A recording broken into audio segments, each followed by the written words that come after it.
sobat, salah satu penyebab kerusakan peralatan elektronika adalah dikarenakan kelebihan tegangan listrik. Nah, untuk itu kita harus mengetahui berapa besaran tegangan listrik PLN yang masuk ke rumah kita untuk mencegah peralatan elektronika kita terbakar. Nah, permasalahannya apabila kalian pelanggan meteran lama atau meteran pasca bayar, hal ini tidak bisa dilakukan. Kalian tidak akan bisa menggunakan fitur cek tegangan listrik. Karena apa? Karena memang pada dasarnya meteran pasca bayar tidak ada fitur tersebut. Nah, lalu apakah kalian harus beralih ke meteran token hanya untuk menikmati beberapa fitur yang ada di meteran token seperti fitur untuk cek tegangan listrik? Jawabannya tidak, masih banyak solusi yang lain. Nah, di video kali ini saya akan berikan salah satu solusi yang terbaik untuk sobat semua. Nah, mau tahu apa solusinya? Simak terus.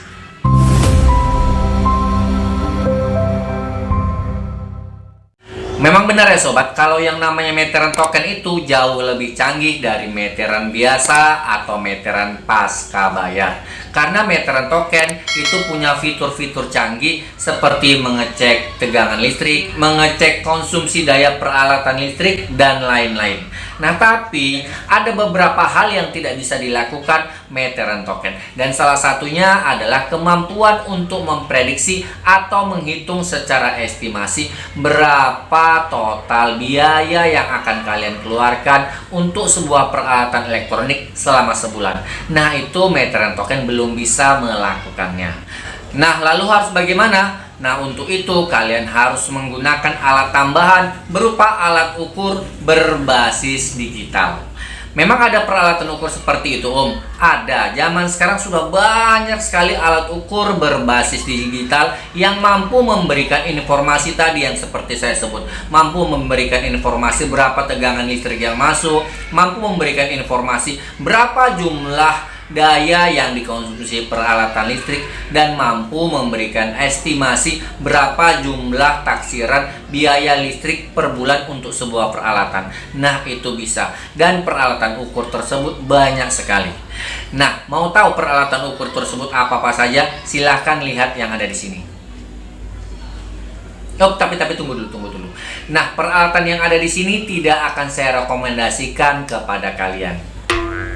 Karena apa? Karena peralatan yang tadi itu punya dua hal kelemahan. Yang pertama, sebagian peralatan tersebut itu harganya tidak ramah di kantong alias mahal. Dan yang kedua, sebagian peralatan tadi itu sangat ribet pada saat menggunakan. Jadi pada dasarnya dia tidak bisa langsung digunakan, tapi harus dirangkai ulang. Nah, lalu apakah yang akan saya rekomendasikan kepada kalian? Nah, tentu saja peralatan yang punya kelebihan dari kekurangan tadi. Yang pertama, punya harga yang cukup murah, dan yang kedua, mudah pada saat penggunaan. Dan alat tersebut adalah ini.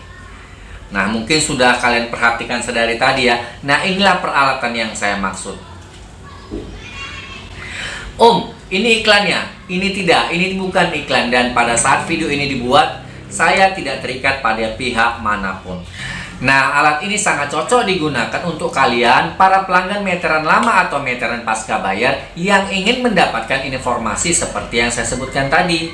Dan cocok juga digunakan oleh kalian yang memang sudah menggunakan meteran token apabila kalian ingin mendapatkan informasi yang lebih. Nah, fitur-fitur canggih apa saja sih yang dimiliki oleh alat yang sekecil ini? Sesaat lagi nanti akan saya bahas. Tapi sebelum itu, bagi kalian yang menonton video ini dan belum subscribe, ayo buruan subscribe. Jangan lupa tombol lonceng yang ada di sebelahnya, kalian sentuh juga. Jadi begitu saya mengupload video-video yang terbaru, kalian akan langsung mendapatkan pemberitahuan. Oh ya, sebagai informasi, di channel Listrikku ini, saya banyak membahas seputar peralatan elektronik dan kelistrikan ringan yang ada di rumah kalian, yang meliputi review peralatan listrik, tips dan trik bagaimana caranya untuk menghemat pembayaran listrik, dan yang ketiga adalah tutorial perbaikan peralatan elektronik yang tentunya mudah. Oke, yuk langsung sekarang kita menuju ke meja kerja. Oke sob, sebelum kita bicara lebih jauh tentang fitur-fitur yang dimiliki alat ukur yang namanya Tafware ini, saya akan sebutkan salah satu kelebihan alat ukur ini dibanding dengan beberapa alat ukur yang saya tunjukkan tadi gambarnya di awal ya. Nah, kalau saya sebutkan tadi di awal kan peralatan tersebut sebagian sangat susah digunakan. Nah, kalau Tupperware ini tidak sob. Nah, ini dikarenakan Tupperware sendiri itu sudah komplit. Nah, kalau kita balik di bagian belakang, kalian akan langsung menemukan bahwa Tupperware ini sudah mempunyai colokan yang bisa langsung kita hubungkan ke sumber listrik. Nah, kalau peralatan yang saya tunjukkan tadi itu kita harus rangkai lagi dan kita tambah kabel-kabel. Nah, ini tidak perlu. Sudah ada colokannya sendiri untuk menghubungkan ke sumber listrik. Dan di bagian depan sudah ada colokan juga yang bisa kita gunakan untuk menyambungkan ke peralatan elektronik yang mau kita ukur. Nah, apakah semua peralatan elektronik bisa masuk kemari? Jawabannya ya.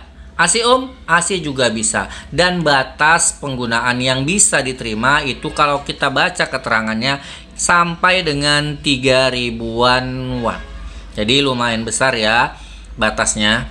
Oke, sekarang yuk kita coba kita colokkan dan apa saja fitur yang dimiliki oleh Tupperware ini. Oke, seperti kalian lihat ini di tampilan awal sudah kelihatan ya bentuknya ya, ada angka-angka seperti ini. Nah, ini adalah angka yang paling atas adalah menunjukkan waktu pemakaian sebuah peralatan ya. Nah, sebelumnya saya sudah menggunakan alat ini untuk menguji peralatan yang lain dan ini belum direset jadi masih ada angkanya. Tapi kita abaikan yang itu, kita langsung menuju ke kolom yang di bawahnya. Nah, ini ada tulisannya W. Simbol W ini menunjukkan adalah watt. Sedangkan yang di bagian bawah ini adalah, kalau kalian bisa baca, ini tulisannya cost ya. Cost itu adalah biaya. Jadi alat ini bisa kita program untuk menentukan berapa biaya yang kita keluarkan untuk sebuah peralatan. Oke, kita langsung tekan tombol function di sini. Akan muncul juga kolom-kolom yang berbeda. Ini adalah menunjukkan jumlah kWh per hour. Jadi kWh ini ya. Nah, kemudian ini menunjukkan jumlah hari. Kita tekan lagi. Nah, ini menunjukkan voltase. Jadi kalau kalian lihat di sini tulisannya 234,1 volt. Nah, ini adalah tegangan listrik yang masuk ke rumah ini.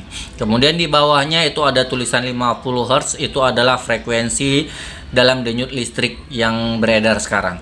Nah, itu kalau tidak 50 Hz biasanya 60 Hz ya. Kemudian ini yang ada tulisan A, ini menunjukkan ampere ya. Nah, kemudian di bawahnya ini ada power factor. Kita lanjut lagi, ini masih sama juga, ini menunjukkan watt juga. Nah, ini menunjukkan total watt yang memori yang tersimpan dulu ya. Kemudian sekarang akan kita colokkan untuk sebagai contoh kita ambil dari sini ya. Kita cabut. Nah, ini dia. Colokan lampu yang sekarang kita gunakan. Jadi kalau kalian lihat sekarang kan ruangan agak gelap ya. Sekarang kita colokkan lampunya ke Tupperware ini.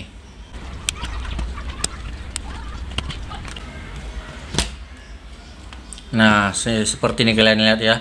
Sob, kita langsung tekan functionnya. Di sini akan langsung kita lihat jumlah wattnya ya. Saya langsung kemari. Nah, ini kita lihat, ini ada tulisannya 8,5 watt. Berarti lampu yang saya gunakan kekuatannya adalah 8,5 watt. Oke. Nah, jadi peralatan ini seperti saya bilang sudah cukup lengkap ya.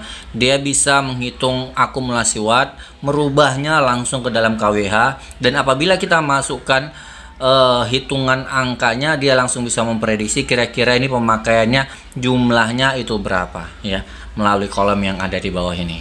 Om, itu belinya di mana? Nah, silahkan saja kalian lihat atau kalian cari di toko-toko online. Nah, ini biasanya sudah cukup banyak yang menjual seperti ini. Oh ya, ini peralatan ini di dalamnya ada baterainya guys ya. Jadi dia walaupun kita lepas dari colokan, ini masih tetap menyala. Sip kan? Nah, mudah-mudahan video ini bisa memberikan sedikit manfaat bagi kalian yang ingin lebih mengetahui konsumsi peralatan listrik kalian, terutama pada para pelanggan meteran lama alias meteran pasca bayar.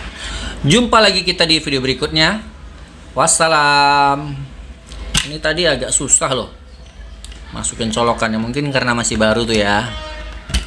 Nah, gampang ternyata.